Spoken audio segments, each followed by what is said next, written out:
I can remember the first night I had to spend out of doors. This was more than 20 years ago, before I broke my hip, before a lot of things had happened to me, and for some reason I was there without a place to stay, and I was falling, and I think I had $1 or something. So I went and got a cup of coffee. This is back when $1 buy a cup of coffee. Walked around all night long. This is in San Diego. I can remember going down Broadway, back and forth, back and forth. So finally, when the sun was coming up, see, at that time I was too scared to sleep outside, so I thought, well, I'll wait till the sunlight and I'll go to the park. So I bought a paper that morning. I walked out to one of the parks down by the bay, put a blanket over my leg, went to sleep.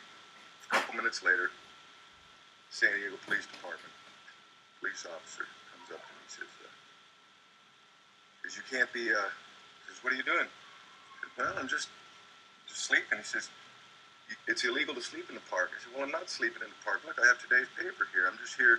I've been walking all night. Now I'm tired. He says, well, it's illegal to sleep in the park covered up with a blanket at any time. So I started moving east up into the mountains, where I was very familiar with it. I thought, well, now camp in the mountains. Because that's what people are always telling you. Why don't all you guys go up into the mountains? Well, because it's illegal there, too. Not only do you have a 2-week limit, but if you're living there and you have no other place to live, that's illegal too.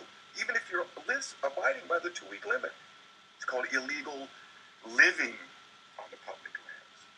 So after I got cited for that, that's my only federal offense. I have a federal offense on my record for living on the public lands, even though I was obeying all regulations.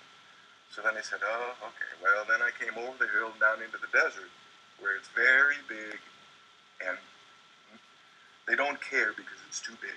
So here I can sit finally, don't have to worry about anybody coming up and citing me for falling asleep out of doors. And I can enjoy myself here and be comfortable.